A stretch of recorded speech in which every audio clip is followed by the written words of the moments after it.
Hoje vamos mergulhar em um relato verdadeiramente perturbador. Uma história que nos estremece por dentro e nos faz refletir sobre os mistérios mais obscuros da existência. Antes de prosseguir, fica um alerta.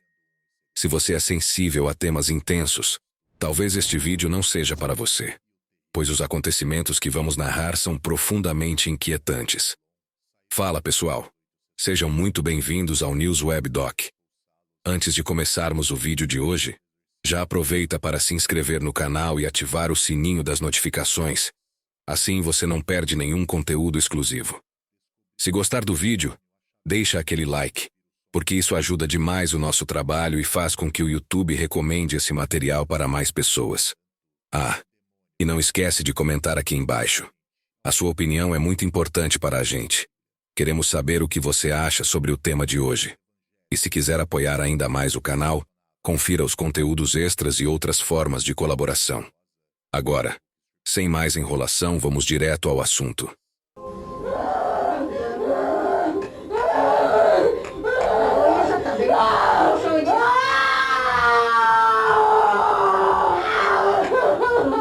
¿Por qué? No, Responde. no, Responde. no. Los oyes. Los oyes, amor. Están allí. Están. O que você acabou de ouvir não é nada menos do que um embate feroz entre forças opostas, um confronto entre luz e trevas. Esse trecho faz parte de uma das gravações autênticas registradas durante um exorcismo realizado em uma mulher espanhola, a quem chamaremos de Marta, nome fictício para proteger sua identidade. Este é um dos casos mais assustadores de possessão demoníaca já documentados, e sua libertação só foi possível após um extenuante ritual conduzido pelo renomado padre Antônio Fortea. O processo de exorcismo se arrastou por 8 anos, entre 2000 e 2008, exigindo um intenso embate espiritual para expulsar diversas entidades malignas, incluindo, segundo relatos, o próprio Satanás. O padre Antônio Fortea, uma das maiores autoridades da Espanha no campo da demonologia, dedicou anos ao estudo e à prática do exorcismo. Em várias entrevistas, ele afirmou ter interagido diretamente com o próprio demônio por meio das pessoas possuídas. Durante esses encontros aterrorizantes, ele testemunhou o comportamento maligno dessas entidades, quando perguntava ao espírito, enquanto a pessoa se contorcia de dor, por que ele permanecia ali mesmo sofrendo. A resposta era sempre a mesma: para espalhar o mal. Os primeiros sinais de que algo estava errado com Marta surgiram em 2000. Na época, ela era estudante universitária, focada em sua formação acadêmica, mas de repente sua saúde começou a se deteriorar. Foi internada em estado crítico na UTI, apresentando convulsões violentas, olhos revirados e gritos ensurdecedores. Nenhuma explicação médica definitiva foi encontrada para seus sintomas, e sua mãe, desesperada, passou dias e noites rezando por sua recuperação. Após receber alta, a jovem voltou para casa, onde morava apenas com a mãe, pois seu pai já havia falecido há alguns anos. Inicialmente parecia estar bem, mas com o tempo, eventos estranhos começaram a acontecer. Barulhos misteriosos ecoavam pela casa. Rangidos inexplicáveis ressoavam nos cômodos, e Marta passou a demonstrar um comportamento alarmante. Ela começou a evitar a igreja, recusando-se a participar de missas. Qualquer objeto religioso parecia lhe causar aversão. Crucifixos, rosários, imagens sacras, tudo era motivo de repulsa. Sempre que sua mãe rezava perto dela, Marta bocejava excessivamente, como se algo dentro dela tentasse resistir à oração. Seu olhar se tornava cada vez mais sombrio, às vezes transmitindo desespero e pedido de socorro, e em outras ocasiões, carregando uma fúria que parecia desejar a morte da própria mãe. A jovem passou a sofrer de um cansaço extremo, dores insuportáveis em várias partes do corpo, especialmente na cabeça. Seu rendimento nos estudos despencou, pois simplesmente não conseguia mais se concentrar. No início, sua mãe cogitou buscar ajuda psiquiátrica, acreditando que talvez houvesse uma explicação médica para tudo isso. Mas então, algo aterrador aconteceu.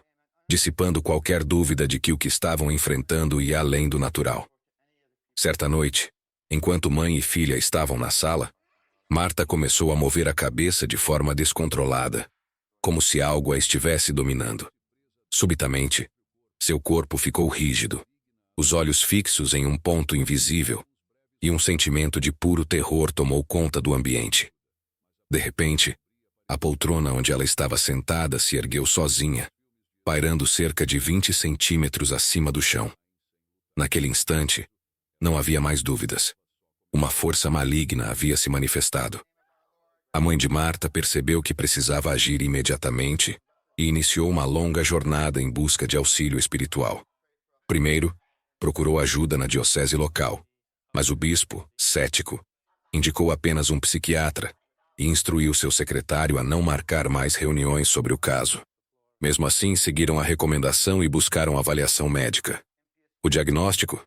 Marta estava completamente sã. Sem opções, a mãe tentou recorrer a diversas igrejas, mas todas se recusaram a intervir.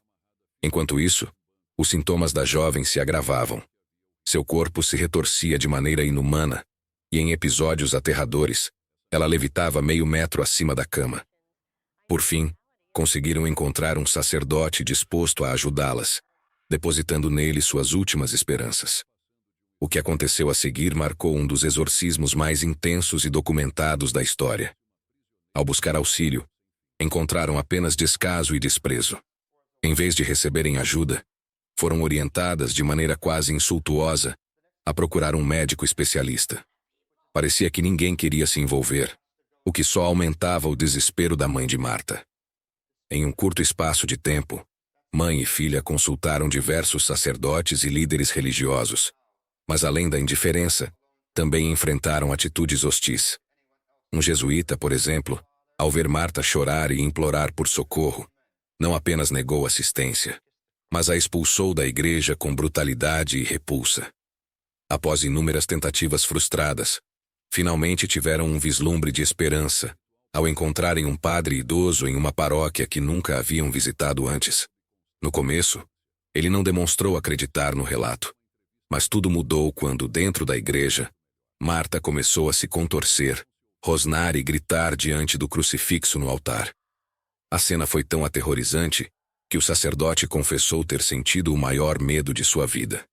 Diante do que testemunhou, insistiu com o bispo para que designasse um exorcista para o caso. Um sacerdote foi enviado, mas sua inexperiência o tornou vulnerável ao impacto das sessões de exorcismo. O desgaste físico e psicológico foi tão severo que ele acabou adoecendo gravemente, sendo forçado a interromper o processo e passando meses debilitado. Enquanto enfrentavam essa batalha, Marta e sua mãe continuavam levando suas vidas normalmente. A jovem frequentava a universidade e a mãe mantinha suas atividades diárias, sem revelar a ninguém o que estavam passando.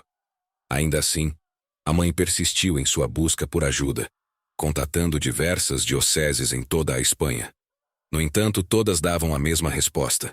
Não havia exorcistas disponíveis, e a única solução seria procurar um psiquiatra. Na tentativa de encontrar uma saída, chegaram a contatar o exorcista Gabriele Amort, do Vaticano. No entanto, ele explicou que viajar até Roma seria inútil, e que a única alternativa viável seria encontrar um exorcista em seu próprio país. Tudo parecia perdido até que, por um acaso, ou talvez um desígnio maior, cruzaram o caminho do padre José Antônio Fortea. Depois de anos de sofrimento e portas fechadas, finalmente encontraram alguém disposto a ajudá-las. O padre Fortea analisou cuidadosamente o caso, e ao constatar que apresentava todas as características de uma possessão genuína, decidiu assumir a responsabilidade pelo exorcismo. Assim, no dia 23 de março de 2000, deu início ao longo processo para libertar Marta. Para que as sessões ocorressem, mãe e filha precisariam viajar regularmente até a diocese de Alcalá de Henares, onde o sacerdote atuava. As sessões seriam realizadas semanalmente, exigindo comprometimento e resistência. Já na primeira sessão, o padre convocou 4 auxiliares, não apenas para rezar, mas também para conter Marta durante o ritual. Ordenou em nome de Jesus Cristo que a entidade revelasse quantos espíritos malignos estavam alojados no corpo da jovem. A resposta foi clara. 5. Tentando descobrir a origem da possessão, Forte interrogou o demônio, que revelou que haviam se infiltrado no corpo de Marta por meio de um ritual de magia negra. Segundo a entidade, anos antes, um rapaz obcecado pela jovem havia realizado feitiçarias para tentar prejudicá-la. Como resultado, um portal foi aberto e diversas forças malignas foram atraídas, atormentando Marta desde então. Durante a primeira sessão, o padre identificou o nome de 4 dos 5 demônios: Fausto, Perfídia, Abel e Zabulon. Este último sendo o mais temível de todos. Os primeiros 4 foram expulsos ao longo das 8 sessões seguintes, mas a luta contra Zabulon exigiu um esforço muito maior. Cada entidade parecia ter um ponto fraco específico. No caso de Abel, Fortea descobriu que o som dos beijos que a mãe de Marta dava em seu crucifixo o atormentava profundamente. Já Zabulon demonstrava uma aversão extrema a certas passagens bíblicas, especialmente aquelas que descreviam Deus como luz, como no Evangelho de São João. Durante as sessões, sem ser forçado a isso, ele repetia constantemente: "Eu vi a luz e me afastei dela." Com o tempo, novos espíritos malignos passaram a se manifestar dentro do corpo de Marta. Um deles se identificou como Isomo. Para expulsá-lo, o padre optou por recitar orações em diferentes idiomas. E enquanto tentava falar, percebeu algo aterrador. Sua voz não saía normalmente. Em vez de palavras articuladas, apenas um som estranho, semelhante a um sibilar repetitivo, escapava de seus lábios, como se algo tentasse impedir suas preces. A batalha para libertar Marta estava apenas começando, e o que aconteceu nos meses seguintes foi ainda mais impressionante. Embora aquele som peculiar parecesse desprovido de sentido, ele causava um sofrimento insuportável a Hominum. No fim, o espírito maligno abandonou o corpo de Marta. Quando uma nova entidade se manifestou, o sacerdote perguntou qual havia sido a razão para sua retirada, e a resposta foi a mesma: aquele som enigmático que o padre emitira. Mas o que ele significava? A questão pairava no ar. Aquele ruído, que mal poderia ser reconhecido como parte de qualquer língua conhecida, parecia exercer um domínio poderoso sobre o demônio. O sacerdote exigiu que ele revelasse a origem daquele idioma, mas a entidade permaneceu em silêncio. Então, todos os presentes começaram a recitar uma Ave Maria na esperança de obter uma resposta. O demônio, no entanto, não revelou nada de imediato. Com o tempo, descobriu-se que aquele som pertencia à língua grega. Entre todas as entidades que habitavam Marta, a que mais resistência ofereceu para partir foi, sem dúvida, Zabulon. Diferente dos demais, ele era reservado, mas extremamente astuto. O padre Fortea descreveu Zabulon como um inimigo formidável, contra quem batalhou durante anos. Esse espírito era conhecido como um dos mais poderosos do inferno e havia se manifestado em pouquíssimos casos ao longo da história. O primeiro registro de sua aparição ocorreu no século X, em Loudun, na França, quando quase todas as freiras de um convento foram acometidas por possessões demoníacas e atormentadas sem descanso. Ele liderava essa infestação. A segunda vez aconteceu nos anos 1950, durante um exorcismo conduzido pelo renomado padre Cândido Amantini, mestre do famoso exorcista Gabriele Amorth. A terceira e última manifestação documentada foi justamente durante o exorcismo de Marta. Durante uma das sessões, o padre Fortea ergueu sua mão direita e a posicionou sobre o rosto da jovem sem tocá-la. Em seguida fechou os olhos, inclinou a cabeça e sussurrou orações. O silêncio que dominava a capela foi rompido por um grito estridente e aterrorizante. Aquele som não parecia humano. Era um urro profundo, que ecoou das profundezas da garganta da possuída. Assim como nos dias anteriores, não se assemelhava à sua voz habitual. Era um rugido rouco, de tom masculino, que reverberava pelas paredes do templo. O padre intensificou suas orações, enquanto os bramidos cresciam em intensidade. Marta se contorcia violentamente. Sua cabeça balançava de um lado para o outro, primeiro de forma lenta, depois em espasmos bruscos e rápidos. "Saia, Zabulon, abandone este corpo!" bradou Fortea. Imediatamente os gemidos se transformaram em um rugido ensurdecedor, carregado de fúria. O sacerdote pressionou o crucifixo entre o peito e o abdômen da jovem, ao mesmo tempo em que a aspergia com água benta. Marta debatia-se com tamanha força que o crucifixo caía repetidamente ao chão. Sua mãe, aflita, o recolhia e o recolocava incessantemente. Sempre que ela tentava acalmar a filha, a jovem voltava a rugir como uma fera. Não havia um único instante de trégua. Em um dado momento, Forteia invocou São Jorge. No mesmo instante, Marta arqueou as costas, ergueu-se cerca de um palmo acima do colchão onde estava deitada, e seus olhos reviraram completamente, deixando apenas o branco visível. Enquanto a batalha espiritual prosseguia, as mãos da jovem passaram por uma transformação assustadora. Não se pareciam mais com mãos humanas, mas sim com garras retorcidas. Ainda assim, o exorcista permaneceu firme em seu propósito, seguindo rigorosamente os ritos sagrados. "Este é o dia", proclamou ele em latim, segurando o crucifixo com determinação. Era preciso coragem inabalável para enfrentar uma missão desse tipo.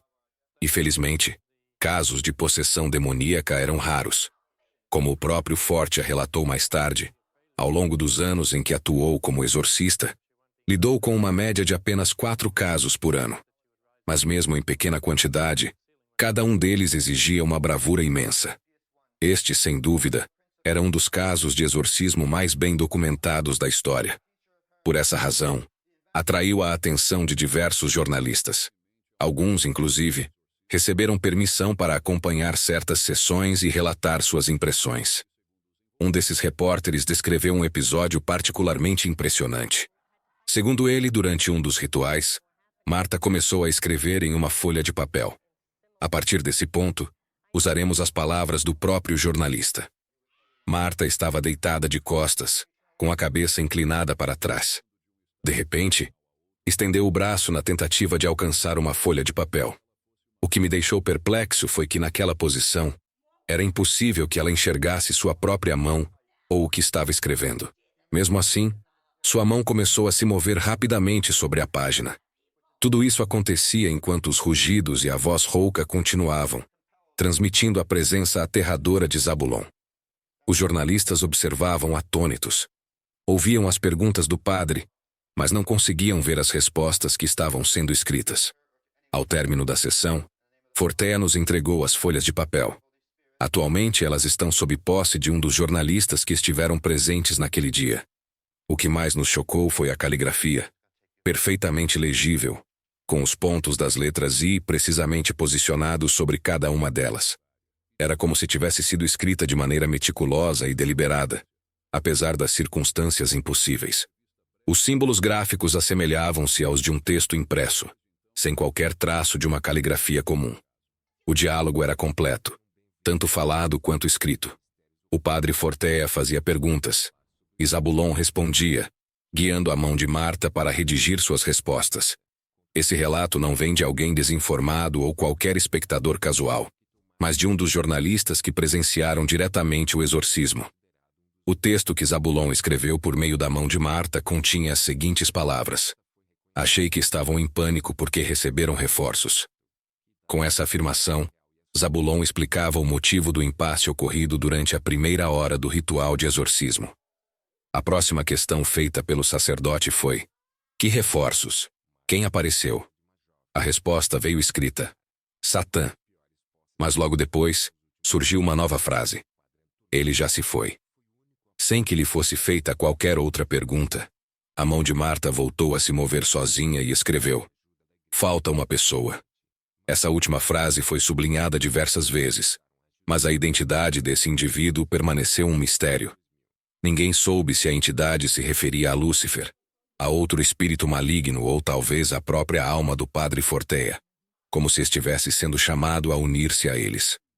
Além de Zabulon, uma horda inteira de entidades demoníacas começou a se manifestar através de Marta.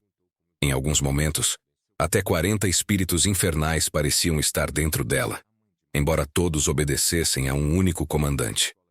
No topo da hierarquia estava ninguém menos que Satanás, o governante de todas as forças das trevas. Tempos depois, A mãe de Marta telefonou para o padre Forteia, informando que outra entidade havia controlado a mão de sua filha para escrever uma nova mensagem. O conteúdo dessa escrita era perturbador. No início, as frases pareciam desconexas, sem nexo algum. Mas à medida que o texto avançava, sua lógica cruel e carregada de ódio tornava-se evidente. Algumas das palavras registradas foram: não há esperança para os filhos de Satã. Não há escapatória. Liberdade? Ele nunca estará satisfeito. Ele não percebe e faz pactos. Mas não há salvação. O desejo os rejeita. Ele odeia. Eu não quero que ninguém se salve. Quero que as pessoas deixem de crer em Deus. Quero arrastar o máximo possível para o desespero, para a dor e para a ruína. Eu os atraio com promessas vazias que jamais serão cumpridas, conduzindo-os à escuridão. Há aqueles que, sem perceber, estão se afundando pouco a pouco. Não me veem, mas eu estou lá. Muitos não sabem que estou por trás dos pequenos vícios. São Miguel me obriga a escrever estas palavras, pois eles precisam conhecer a verdade para se protegerem e não caírem em minhas armadilhas. Meu objetivo é a perdição de todos. Eu influencio suas mentes para que rejeitem a fé. Eu planto a descrença e destruo a moralidade. Para mim, nada é pecado.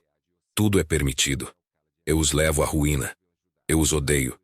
Eles não percebem, mas precisam entender. Quanto mais se afastam de Deus, mais eu atuo. Eu sou Satanás. Ao ler essas palavras, é impossível não sentir um profundo arrepio. Creio que posso dizer, sem exagero, que essa foi uma das declarações mais aterrorizantes que já ouvi ou li. A última frase, em particular, é inquietante. Quanto mais se afastam de Deus, mais eu atuo. Eu sou Satanás. Anos depois do término desse exorcismo, o padre Forteia compartilhou uma de suas experiências ao confrontar o líder dos anjos caídos.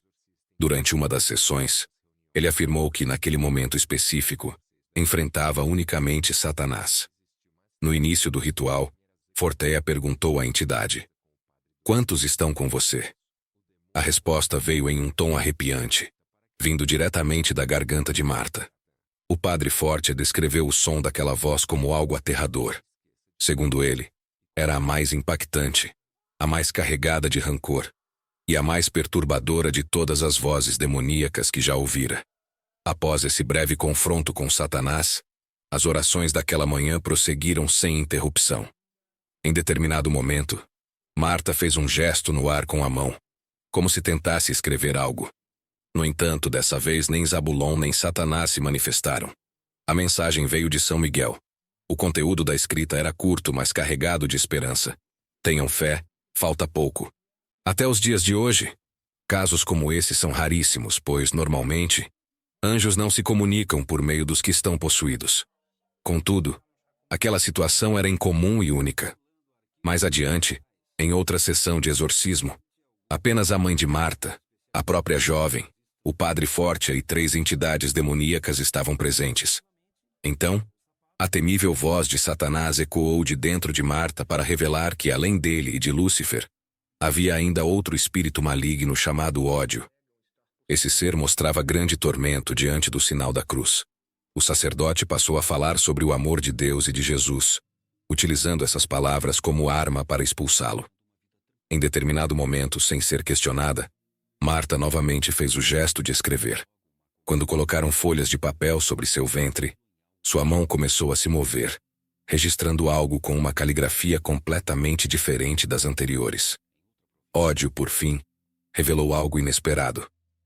As cruzes sobre a cabeça, quase nenhum de nós suporta. É essencial que faça isso com todos que vierem até você. Nenhum demônio tolera. Depois, ficou claro que essas palavras não foram escritas por vontade do demônio, mas sim forçadas por São Miguel. Com grande sabedoria, o arcanjo instruiu o padre Forteia sobre como identificar os espíritos que se ocultavam em uma pessoa possuída. Talvez por essa razão, outro renomado exorcista do Vaticano, o padre Amorth, sempre realizava seus rituais segurando um grande crucifixo. Ele frequentemente traçava cruzes sobre a cabeça daqueles que suspeitava estarem sob influência maligna. Durante suas preces, o padre Forteia já havia pedido muitas vezes a intercessão de São Jorge e de São Miguel. No entanto, jamais imaginou que testemunharia uma manifestação direta do arcanjo. Até então, São Miguel havia se comunicado com ele apenas por meio das escritas feitas pela mão de Marta. Embora essa forma de contato já fosse incomum, ele nunca havia falado. Naquele dia, pela primeira e última vez, sua voz foi ouvida. A diferença entre a voz do anjo e a do demônio era impressionante. Ela não apenas superava a de Marta quando estava em seu estado natural, mas também transmitia paz, serenidade e um amor imensurável. Com suavidade e autoridade, o arcanjo repetiu que todos deveriam manter a fé, pois o desfecho estava próximo. Além disso, garantiu que um grande bem viria para toda a Espanha, pois depois daqueles eventos, ainda mais pessoas passariam a acreditar. O exorcismo conduzido pelo padre Fortea, após inúmeros desafios e provações, foi concluído com êxito em 2008. A experiência gerou um material valioso para aprofundar o conhecimento não apenas sobre a mente e a essência dos espíritos malignos, que em certos momentos chegaram a ser 40, mas também sobre aspectos teológicos complexos. Como mencionei no início, esse exorcismo é um dos mais bem documentados da história. Há registros visuais, sonoros e escritos que reforçam sua autenticidade. Além disso, tanto o padre Fortea quanto a mãe de Marta publicaram obras detalhando cada aspecto do caso. Essa meticulosa documentação não apenas auxilia na compreensão do comportamento de pessoas possuídas e dos rituais de libertação, mas também serviu como um fator decisivo para que o Vaticano reconhecesse oficialmente o caso de Marta como uma autêntica possessão demoníaca, uma das mais extremas já registradas. Bom, pessoal, este foi o vídeo de hoje. Espero que tenham gostado. Até nosso próximo encontro.